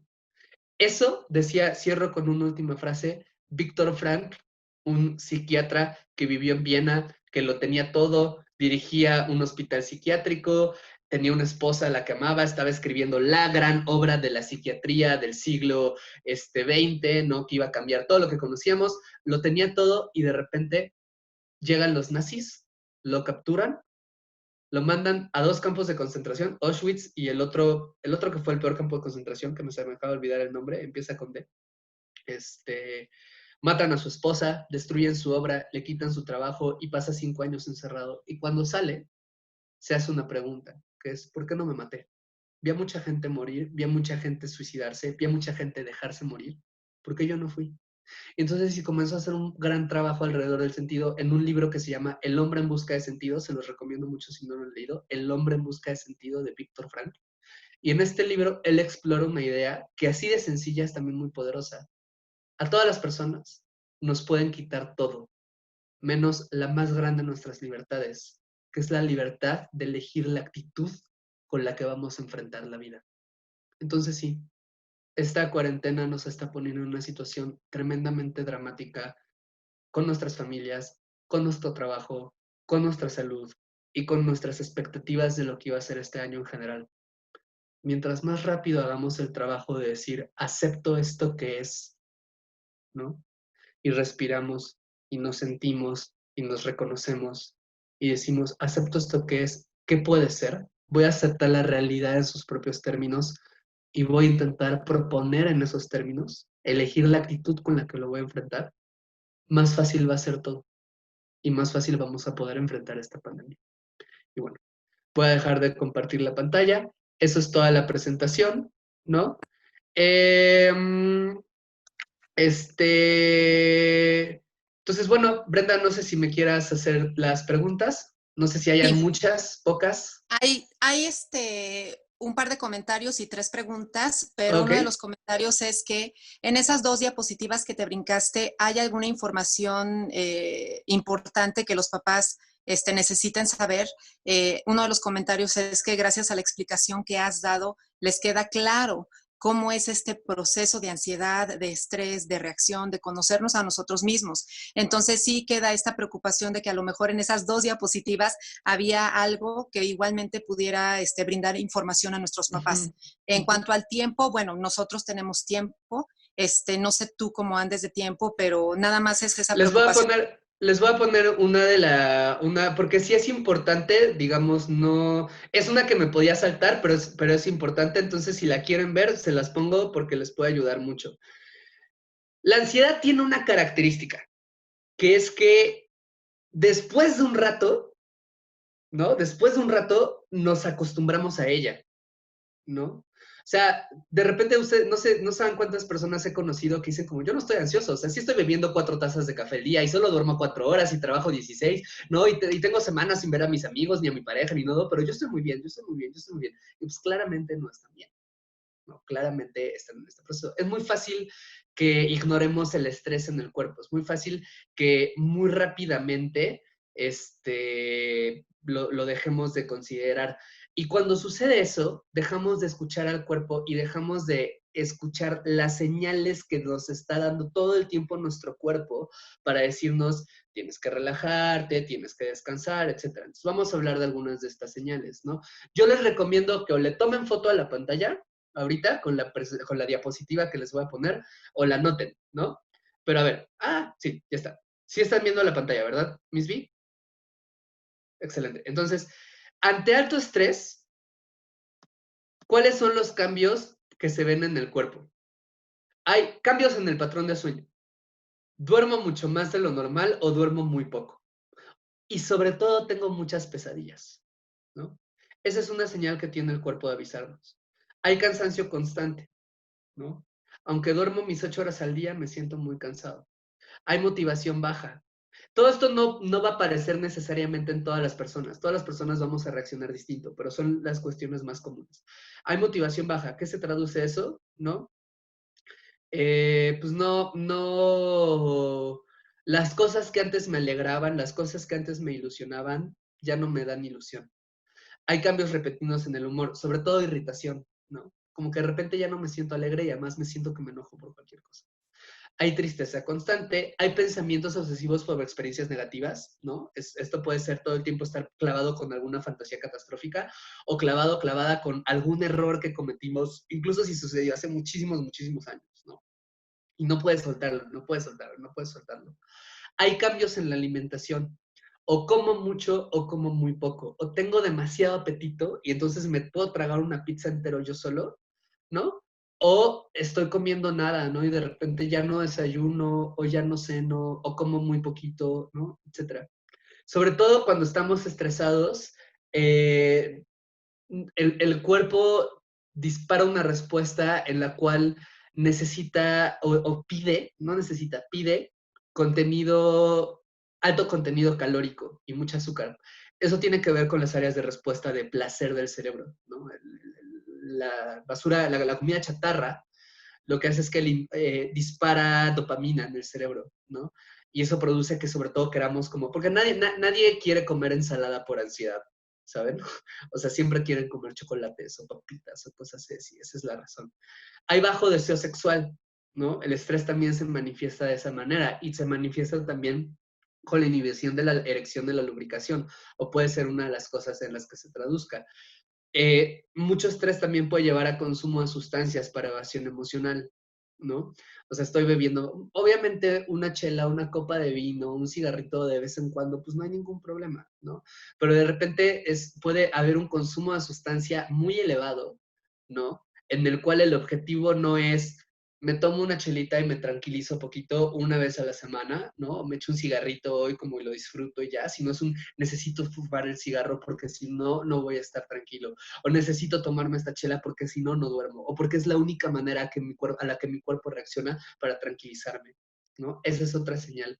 Y comportamientos compulsivos puede ser, por ejemplo, cuando yo estoy estresado me da por limpiar mi cuarto, ¿no? Por ordenarlo más que limpiarlo. O sea, me da como por poner todos los libros en orden alfabético, ¿no? Y ordenar cada carpeta en mi computadora y tender mi cama como que se vea como súper lícita y pareja la sábana. O sea, porque de alguna manera eso, ¿no? Sentir control en eso me hace sentir control sobre mi vida, aunque otras personas pueden manifestar de otra manera. Entonces, ¿qué les recomiendo con esto, no? Hagan el ejercicio, y además háganlo con sus hijos, puede ser un ejercicio que a sus hijos les puede enseñar mucho desde muy temprana edad, de llevar tal cual un semáforo, verde, amarillo, rojo, ¿no? Y entonces, verde, ¿no? Estoy durmiendo bien, me siento motivado, ¿no? No me siento triste, ¿no? Mi deseo sexual está como siempre, ¿no? Estoy comiendo bien, ¿no? Eso es verde. Amarillo es, híjole, una vez, 2 veces a la semana tuve insomnio, ¿no? Me siento un poco cansado, puedo funcionar, pero sí me siento cansado, ¿no? Como que de repente me siento irritable, no hay ningún problema, pero me siento irritable, o sea, no se manifiesta en nada, ¿no? Pues sí, el otro día sí noté que me eché más chelas de la cuenta o que fumé más cigarros de la cuenta, eso es amarillo. Y rojo es, no estoy durmiendo, tengo insomnio, ¿no?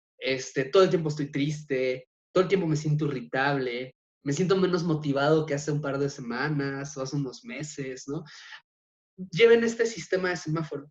Si llevan este sistema de semáforo, entonces burlan el estrés, burlan esta capacidad del estrés de camuflajearse dentro de ustedes y es muy fácil detectar las señales de su cuerpo. A mí siempre me ha sorprendido, y quizás ustedes han estado en esta situación o tienen familiares, amigos o hijos o hijas que han estado en esta situación, siempre me ha sorprendido, ¿no? Cómo hay personas que llegan al hospital por una úlcera hasta que tienen la úlcera, porque antes no la sintieron o lo ignoraron. Y siempre me ha sorprendido cómo un dolor tan grande como ese, el cuerpo es capaz de ignorarlo, ¿no? Mi abuelo era un hombre que era muy trabajador, mucha energía, ¿no? Y un día llegó a su casa, sintió mucho dolor en el estómago, se sentó en las escaleras, pidió que lo llevaran al doctor y murió 3 semanas después de cáncer de hígado, ¿no? 3 semanas después. Y a mí siempre me ha sorprendido cómo es que pudo haber tenido cáncer tanto tiempo, porque lo tuvo bastante tiempo antes de eso, tan agresivo que probablemente le provocó muchos dolores antes y no los notó, los ignoró, ¿no? Sobre todo los hombres hacemos esto por una educación machista que nos lleva a creer que ir al médico es expresar vulnerabilidad y no vamos, ¿no? Pero bueno, el punto es que una manera de brincar eso es vigilar tal cual al cuerpo. Y yo sé que esto puede dar flojera, o que pueden decir en una de esas, pero es que yo debería de poder controlar mi cuerpo por mi cuenta. Si tienen hijos, creo que todos acá tienen hijos, o casi todos, lo saben. O sea, ¿qué hacen cuando tienen un bebé? Lo monitorean. Están viendo sus señales, están viendo a qué hora come, a qué hora duerme, cuánto come, de qué color hizo popó, ¿no? Cuántas veces fue al baño, si estuvo riendo mucho, ¿no? O sea, monitorean cada detallito porque eso les indica eso que ellos todavía no pueden comunicar. A los bebés se les deja de monitorear una vez que son capaces de comunicar su propio estado, ¿no? Pero si nosotros no somos capaces muchas veces de monitorear nuestro propio estado, porque el estrés tiene esta característica de que se funde, ¿no? En el cuerpo y hacemos provoca que lo ignoremos, ¿no? Y que muchas veces lo ignoramos por otras cuestiones de educación o de sociabilización o de responsabilidades. Es que no puedo permitirme dormir o descansar por mi trabajo, o es que no puedo permitirme, yo no sé si sea su caso ahorita, ¿no? Pero para quien sea el saco, que se lo ponga. Ahí les va un regañito, ¿no? Pero en un taller que di de justo esto, de ansiedad, la semana pasada, ¿no? A mí me sorprendió mucho una mamá que estaba tomando el taller y sus hijos estaban todo el tiempo acercándose a preguntarle cosas, ¿no? Hijos grandes, además, un adolescente y el otro como universitario. Todo el tiempo estaban acercándose a preguntarle cosas. Y me sorprendió tanto porque dije, no puede ser que esta mujer no tenga 2 horas de su tiempo para tomar un taller de estrés y que sus hijos se hagan cargo de su propia existencia solo 2 horas, ¿no? Solo 2 horas que no la molesten a la señora, ¿no? Para que pueda hablar de esto. Y eso no solo es por los hijos, también es porque la señora no ha puesto los límites. ¿Y por qué? Pues probablemente por cuestiones de decir, es que mis hijos tengo que atenderlos porque los amo, ¿no? O las personas que es lo mismo, es que mi trabajo tengo que, porque si no, a veces es real, a veces uno lamentablemente tiene que meterse todas estas friegas, ¿no? Por cuestión de trabajo, cuidados o lo que sea, pero hay muchas veces en las que no, ¿no? Y eso también ayuda a que ignoremos nuestro cuerpo por ponerlo en función de otra cosa. Entonces es cuestión de ir vigilando esto. Una manera de vigilarlo es observar esto, forzarse a observar y a registrar, ¿no? Si notan como es que llevo 3 semanas sin dormir bien, eso no es normal. Su cuerpo debería poder dormir bien, ¿no? O sea, si compramos un refrigerador y el congelador no congela bien, lo cambias, porque reconoces que eso está mal, ¿no? Es lo mismo con el cuerpo. Bueno, no podemos cambiar de cuerpo, está de padre, ¿no? No podemos cambiar de cuerpo, pero sí podemos como dejar de ignorar las señales que te está dando de que está cargado de adrenalina, de que tiene su sistema inmune bajo, de que tiene la glucosa hasta arriba, de que todas estas cuestiones que suceden, ¿no? Que en algún momento se pueden traducir en ataques de pánico, en trastornos mentales, en enfermedades físicas, ¿no? Eso era la única diapositiva que faltaba, ¿no? Ok, La otra era nada más como 2 palabritas que se agregaban al anterior, ¿no? Nada relevante, ¿no? Entonces, bueno, ok, pasamos César. con las preguntas. Sí, te lo agradezco. Vamos a iniciar. Primero, un comentario que muy claro los ejemplos que das para poder entender la información que estás dando. Entonces, muchas gracias por eso. Gracias a Alguien ustedes. comenta, nuestra perspectiva desde hoy será diferente después de esta plática. Por lo tanto, muchísimas gracias nuevamente, César. Pregunta, Gracias. tenemos una hija de 8 años. Hemos creado un ambiente de mucha armonía, juegos, y ella está muy contenta y se siente protegida. Cuando regresemos a la nueva normalidad, ¿qué efecto negativo puede tener al encontrarse con un mundo más hostil, donde la convivencia, por lo menos al principio, será muy diferente? ¿Qué nos aconsejas? Que sean honestos con su hija, ¿no? Obviamente en medida de las capacidades que tenga la niña en función de la edad que tiene, ¿no? Pero que sean honestos con ella desde el inicio, decirle, vamos a regresar a este tipo de mundo, ¿no?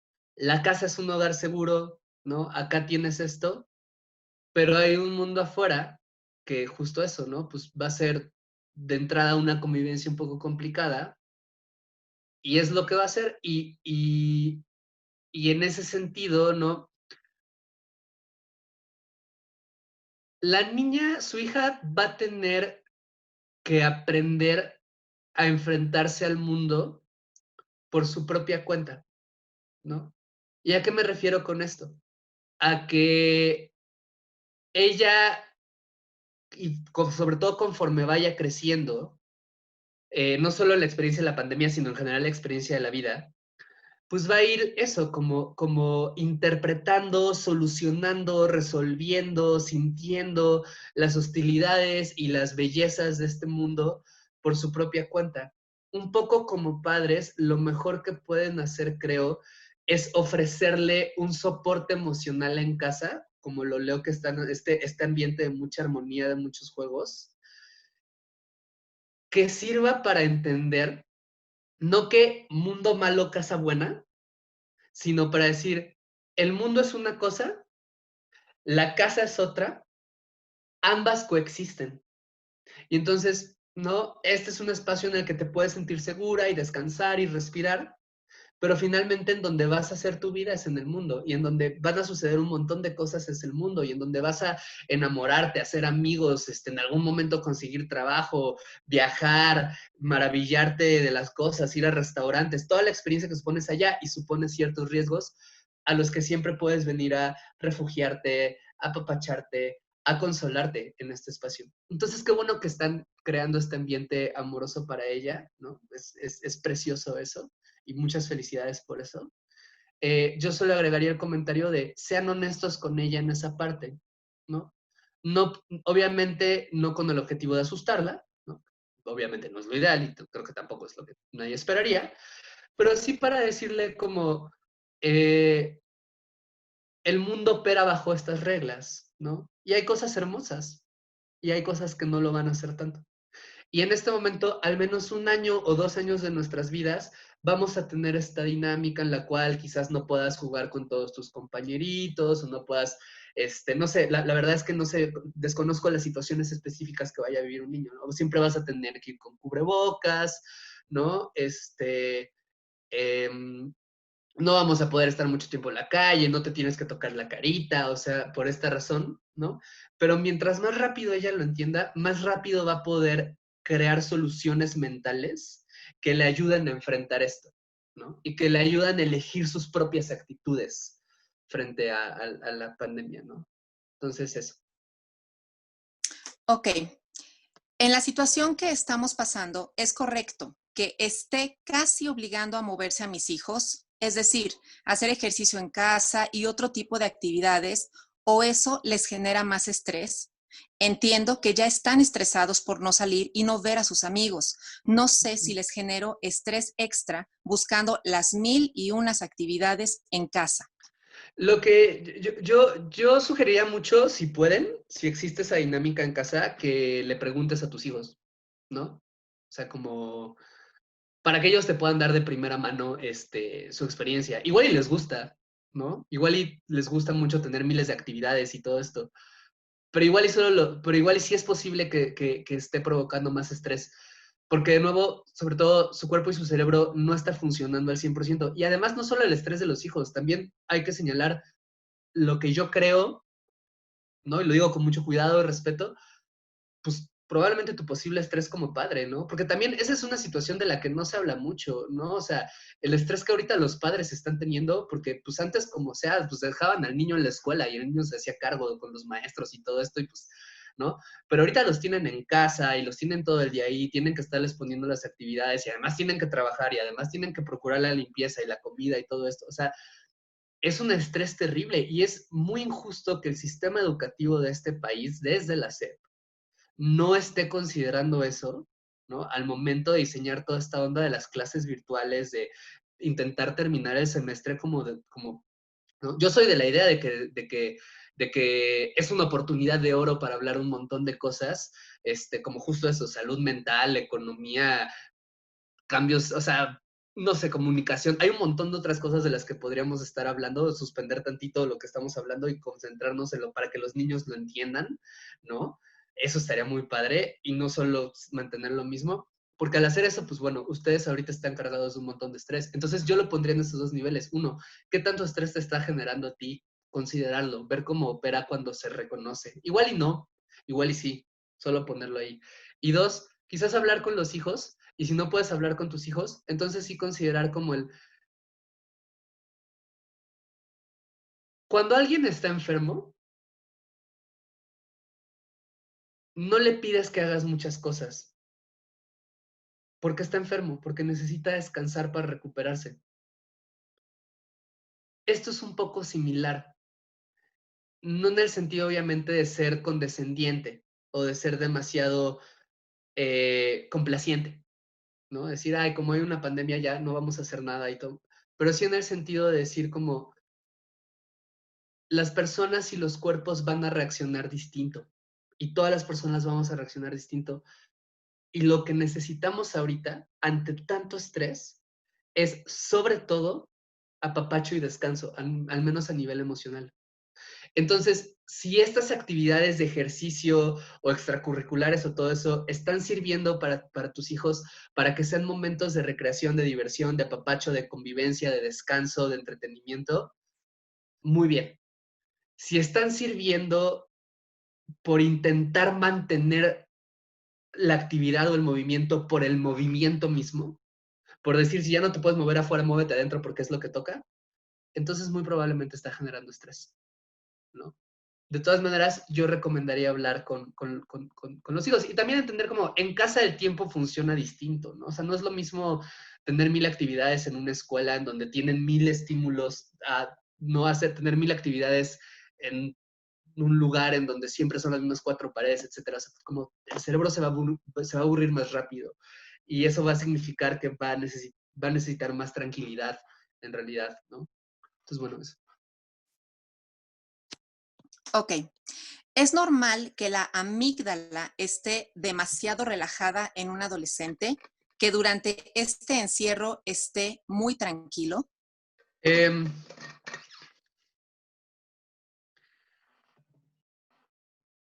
no hay situación normal, ¿no? O sea, es una pandemia.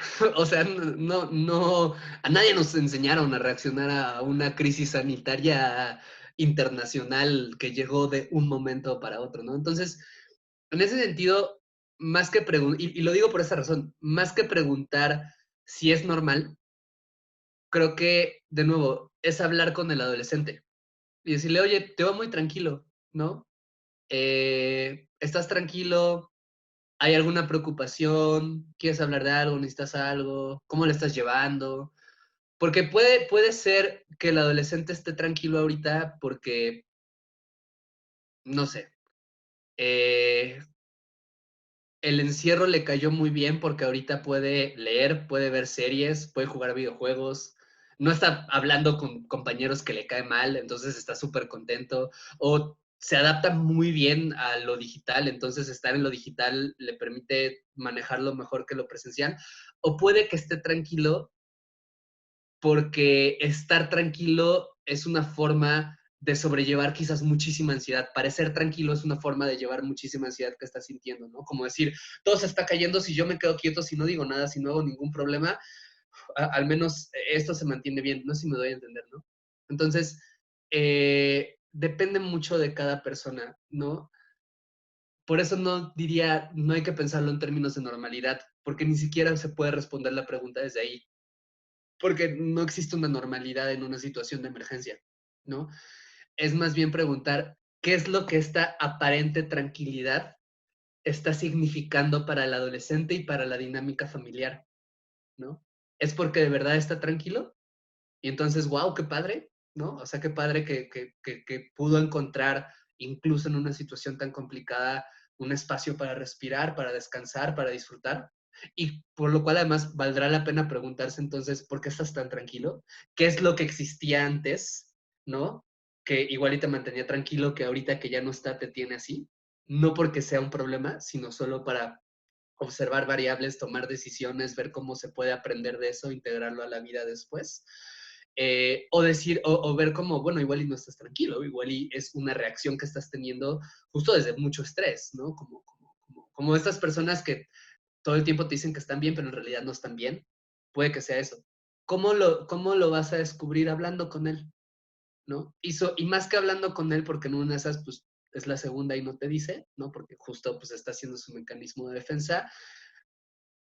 Intentar cuando menos reconocer como el, oye, esta es una situación de emergencia, es normal que estés ansioso, es normal que tengas dudas, yo también las tengo, ¿no? Eh, y solo quiero que sepas que es normal lo que sientes, o que es adecuado, o que es lo que sientes, es válido, ¿no? Entonces, platícame eso y quiero que sepas que soy un espacio seguro e intentar procurar este espacio seguro para que el adolescente, el niño, la niña hable, ¿no? Eso. Ok. ¿Existe una rutina de relajación para ponerla en práctica a lo largo del día? Es decir, una vez que ya identifiqué mi estrés y mi nivel de estrés, ¿qué hago? A ver, otra vez me la repites, la estoy buscando, porque las estaba leyendo junto a ti y, ay. Ah, es que me brinqué el comentario que empieza con Miss B, ojalá pudiera el ponente Ujú. darles una plática a los chicos porque eso te lo iba a solicitar al final. Ok. Entonces me brinqué a, existe una rutina de relajación para ponerla en práctica a lo largo del día. Es decir, una vez que ya identifiqué mi estrés y mi nivel de estrés, ¿qué hago? Más que rutina de relajación, yo le llamaría, ¿cuál sería la palabra en español? A ver, Miss B, ayúdame, como check-up, como checkpoint, como, El ajá, checkpoint es el checkpoint. ajá, es que checkpoint, ¿verdad? No tiene traducción según yo como tal, pero como justo un checkpoint, como una verificación, ¿no? ¿Cómo decirlo? ¿Revisión? Revisión, Perdón. gracias, gracias, gracias, sí, como una Ya, ya, ya. revisión, ¿no? Eh, 3 veces al día, tomarse 5 minutos, no necesitan más de 5 minutos para sentarse y hacer respiraciones de esta manera.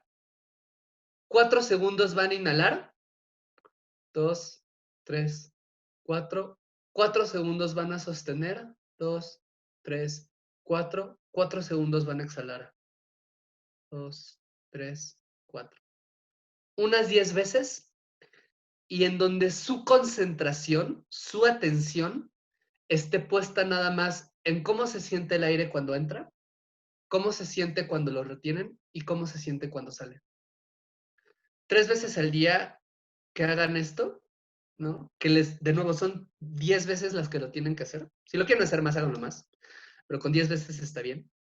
Les va a ayudar a relajar su cuerpo y les va a ayudar a activar todo este proceso que les dije de la amígdala, pero además a que puedan preguntarse a sí mismos cómo estoy ahorita, cómo estoy hoy.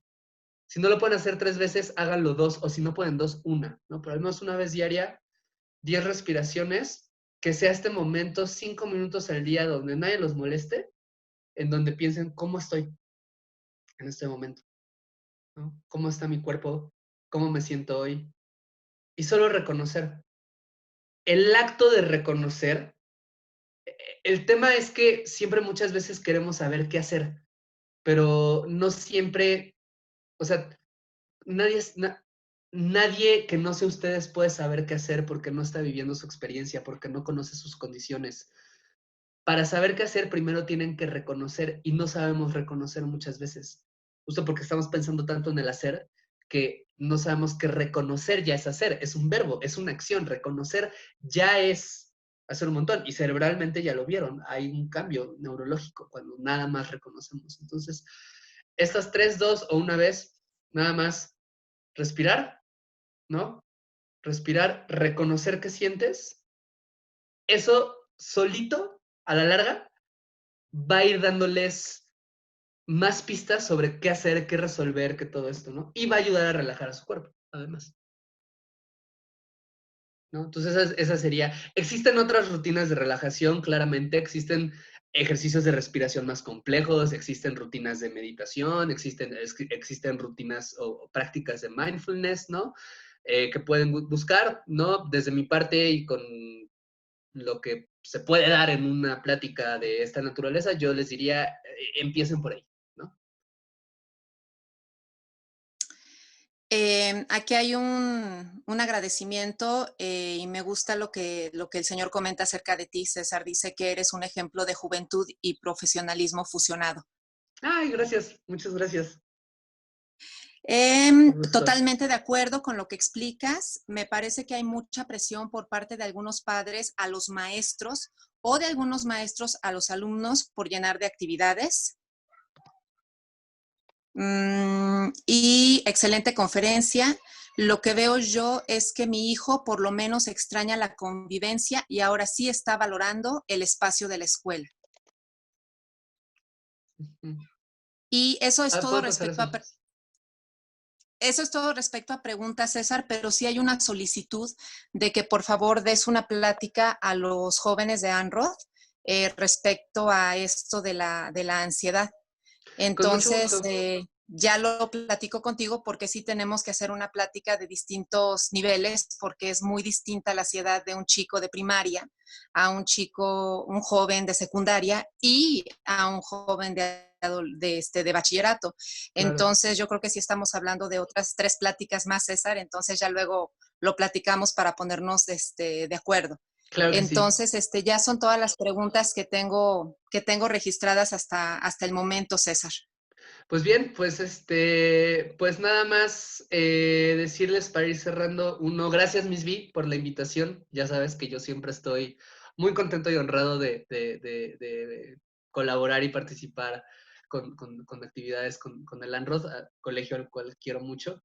Este, uno, por ese lado. Dos, gracias por asistir, por quedarse a la plática y a las preguntas. Y tres, eh, hay un cuentito que cuenta David Foster Wallace, gran escritor, pésima persona, pero por si lo googlean, ¿no? Pero es un gran escritor y ahí tiene un discurso de graduación que, es más, se los voy a enviar por acá, mientras les cuento esto, porque es mucha sabiduría muy bonita puesta de una manera muy segunda, que se llama Esto es agua, ¿no? Y inicia con un cuentito muy chiquito y muy bonito que habla de que lo acabo de mandar al chat de acá por si lo quieren copiar, el video. Eh, Van dos peces, ¿no? En el agua nadando muy felices, son dos peces jóvenes. Y de repente se encuentran un pez mayor y el pez mayor que va en sentido contrario les dice, buenos días jóvenes, ¿qué tal el agua? ¿No? Y responden los otros peces jóvenes como, bien, ¿no? Y siguen nadando y de repente uno de estos peces se voltea y le dice al otro, oye, ¿qué es el agua? ¿No? Y entonces a partir de eso empieza a elaborar David Foster Wallace como el agua son, así como estos peces jóvenes no habían visto el agua, porque era con lo que nacieron, era lo que se movía, era el elemento natural en el cual andaban, y que en algún momento un pez viejo se hizo consciente de esto y se lo señala. Y ahora que ellos saben qué es el agua, ahora que ellos están conscientes que están nadando en agua, se abre un mundo de posibilidades, porque entonces pueden preguntarse qué pasa fuera del agua. ¿Qué cosa hay que no sea agua? ¿Qué puedo hacer con esto? ¿No? O sea, ¿por qué soy un animal que vive en el agua? ¿No? David Foster Wallace es un poco el agua como metáfora de la cultura, ¿no? La cultura en la cual vivimos que moldea nuestros pensamientos, que moldea nuestras acciones, que moldea lo que vamos a considerar bien, bueno o malo, y que muchas veces cuando no hacemos consciente esta cultura, cuando no la cuestionamos, cuando no nos hacemos estas preguntas, o nuestras emociones, ¿no? Yo espero haber derrumbado algunos mitos de la ansiedad, ¿no? O de las emociones con ustedes, porque muchas veces no tenemos idea de qué se traten y la educación que tenemos emocional es súper pobre, súper mala y está más basada en prejuicios y en cosas que queremos, como ideas falsas que tenemos que cualquier otra cosa. Pero cuando la cuestionamos, cuando decimos, esto es agua, ¿no? Pues abre un universo de posibilidades que nos permite reenfocar, ¿no? Reencuadrar, dicen en el lenguaje de la programación neurolingüística, ¿no? Cambiar la actitud, ¿no? Dirían en la logoterapia de Víctor Frank, ¿no? O sea, pensar nuestra posición en el mundo distinto, ¿no? Y esto es algo que podemos hacer a raíz de la pandemia, de decir, si esta cosa ya me va a obligar unos meses como me está obligando a cambiar toda mi rutina, y si me va a seguir obligando durante al menos 1 o 2 años, que es cuando se espera que haya una cura, ¿no? O una vacuna que nos permita regresar a la vida que conocíamos antes, ¿no? Si es algo que ya va a suceder, entonces yo tengo esta oportunidad de decir, qué cosa quiero que sea esta nueva vida, ¿no? Mientras tengamos, y no es una cosa fácil, no es una cosa tampoco de pensamiento positivo de Bárbara de Regil, de sonríe y todo va a estar bien. O sea, no es nada sencillo. Es una postura existencial, pero si podemos mantenerla, si podemos poner esa mirada en el horizonte y decir, órale, esto es agua, ¿qué más puede ser? ¿Qué más puede haber? Podemos regresar en unos años a una vida quizás, ojalá, incluso mucho mejor de la que teníamos antes, ¿no? Hay personas que viven enfermedades terribles y que te cuentan que después de la enfermedad, gracias a la enfermedad, o a pesar de la enfermedad, o a partir de la enfermedad, como lo quieran ver, lograron ver cosas que no estaban viendo antes, ¿no? Lograron valorar cosas, lograron sentirse vivos o vivas de maneras en las que no lo habían hecho antes, ¿no? Y obviamente no el chiste no es enférmate para que tengas este aprendizaje en ningún momento, ¿no? O sea, pero sí es decir, tenemos como seres humanos esta capacidad infinita de la resiliencia, de crear sentido, de crear felicidad, de crear conexión, de crear fuerza, de crear comunidad, de crear política, de crear lucha, de crear arte, de crear amor a partir de cualquier experiencia, por más dolorosa que sea. Es momento de aferrarnos a eso. Si los niños sacan 10, ¿saben? Sí, perdón, con el perdón de mis villas, saben que este no es el discurso académico, perdón, pero si los niños sacan 10 o no, si están yendo a todas sus clases o no, si yo considero, y si alguno de ustedes lo considera está bien así, y si no está bien, pero yo considero que es más relevante que esta pandemia les sirva para aprender una nueva posición en el mundo, a intentar regresar a una normalidad anterior, que en una de esas ni estaba tan padre, ¿no? Igual sí, pero pues ya no es. Entonces, bien, pues ya con esto cierro. Gracias, mi Vi. Gracias a las personas que asistieron. Y pues nada, espero estarnos viendo en algún momento posterior en un mundo mejor. ¿Va? Seguramente, César, y cuando abramos las puertas de ANROD, organizaremos nuevamente pláticas para que estés presente hablando de esta nueva realidad. Antes de que te vayas, sí quisiera que leyeras los mensajes porque hay muchos agradecimientos y reconocimientos Sí, para ti. Entonces, por favor, en lo que las personas se van saliendo de la plática, lee por favor lo que dicen para ti, porque sí, realmente es muy motivante, César, el que reconozcan tu conocimiento y pues tu persona. sí. Pues muchas gracias. Sí los estoy leyendo, ¿no? Acá tengo a Chris, Erwin, Sorrero, Galaxy A10, no sé quién sea, Verónica Molina, Guillermo. De verdad, muchas gracias por los mensajes. También a mí me alimentan mucho, ¿eh? Porque no se crean, yo estoy igual de ansioso que todas ustedes y todos ustedes, pero pues ahí lo vamos a ir sorteando juntos, ¿no? ¿Va? Entonces, bien. Muchísimas gracias, César. Te repito, estaré en comunicación contigo para estas pláticas para nuestros niños y nuestros jóvenes. Y pues bueno, muchas gracias. Gracias, Gracias, señora Verónica. Verónica. Muchas gracias a todos los papitos por habernos acompañado, por darnos el tiempo. Y ahora que mande la invitación de la conferencia para los chicos, por favor, platíquenlo entre ustedes, papás, para que realmente sean muchos los alumnos que nos acompañen en estas pláticas y pueda ser algo útil para ellos. Pues muchas gracias. Muchísimas gracias, Pues César, y gracias a todos. que tengan bonita tarde. Adiós. Gracias, Bye, César. César, Bye. gracias. Bye. Bye. Gracias, muchas gracias. Bye, Sí, chicos. póngale atención a lo último que le dijo, ya no, es que si no, no me va a dar tiempo de escribir, pero póngale atención a lo último que dijo el profesor César, bueno, que era profe, Bye. porque yo también estoy a favor de eso. Después, bueno, ¿cómo decirlo rápido? Precisamente iba a hablar con la directora de Kinder. Creo que ya se fue el profe César. Si gusta, no, pero contigo, el psicólogo. contigo. Sí, pero Sí, contigo. ahorita Al rato te mando conmigo, ahorita, si quieres me hablas por teléfono y lo platicamos, Marta. Gracias, gracias. Te adoro. Gracias a todos. Chao.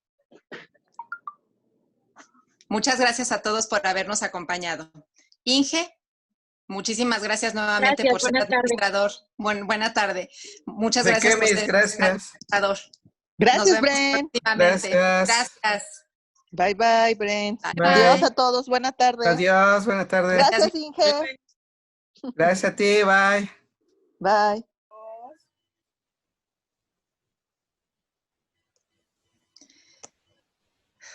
Pues listo, ingeniero. Muchísimas gracias. Gracias a usted. Ya termino.